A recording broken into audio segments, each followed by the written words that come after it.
Kuwusuku-ke nje ekuseni namuhla-ke la kwi-channel yakho nje emnandi kakhulu-ke nje ngaphambi kokuba sikubhekelelana-ke iphupho elimayelana ne-ex noma elimayelana nomuntu owawuthandana naye kodwa osewahlukana naye-ke.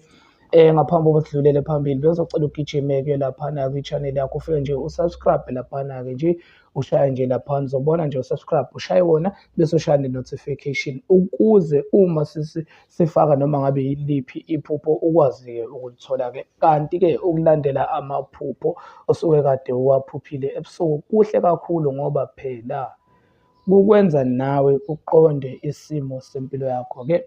Ake sigijime la sibheke iphupho lokuqala. Ukuphupha i-ex nijabule usuke uyicabanga noma yona icabanga ngezikhathi zenu lapho nisathandana othandweni lwenu, ikhumbula kahle kahle kunama-memories, isuke icabanga isikhathi ezinhle enike naba nazo-ke nisathandana. Masiphinda sikubhekela lana ukuthi uma uphupha ubuyelana ne-ex yakho-ke, lokho kusuke kungelula ukuthi kwenzeke futhi kunina nobabili oyedwa wenu usuke efisa ukuthi nibuyelane kodwa kuyinto engeke isenzeka, okungelula futhi ukuthi yenzeke-ke uma-ke uphupha ubuyelene ne-ex yakho. Masiphinda sikubhekele laphana ukuthi i-ex yakho uma uyiphupha idakiwe, lapho kufanele wazi-ke ukuthi lowo muntu okade uthandana naye usuke esenkingeni, kunezinkinga asuke ebhekene nazo empilweni yakhe. Uma siphinda sikubhekela laphana-ke ukuphupha i-ex ikupha imali noma ikunikeza okudliwayo okunoshukela, isuke hawu Nkosi yami, isuke ingenagqubu nawe ingenankinga nawe, ukhomba ukuthi okusho ukuthi wawuyiphethe kahle othandweni lenu nanihleze nijabule. Akukho kubi ekubambele khona ukuhlukana kwenu.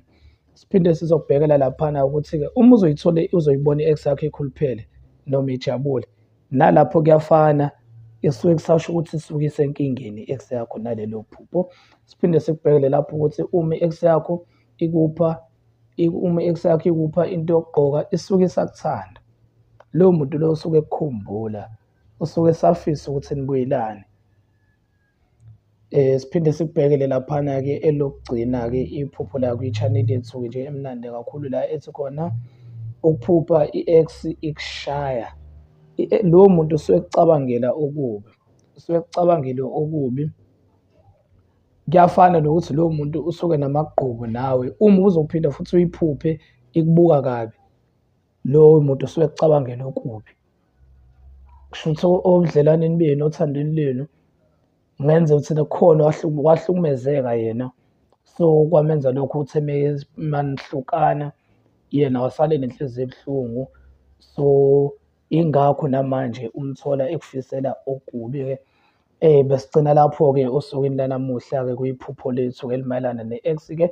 Wena nje ungakhohlwa ukungena laphana-ke kuyona i-channel ufike nje usubscribe ushaye ne-notification ukuze sizoqhubeka-ke thina sikuhlaziyela nje amaphupho. Kanti kubalulekile-ke uma ukade unephupho ugijime-ke uze kuyona i-channel uzolibheka, lokho kusuke kukwenza nawe kukusiza nawe ukuthi uqonde kahle ngempilo yakho-ke. Siyabonga kakhulu.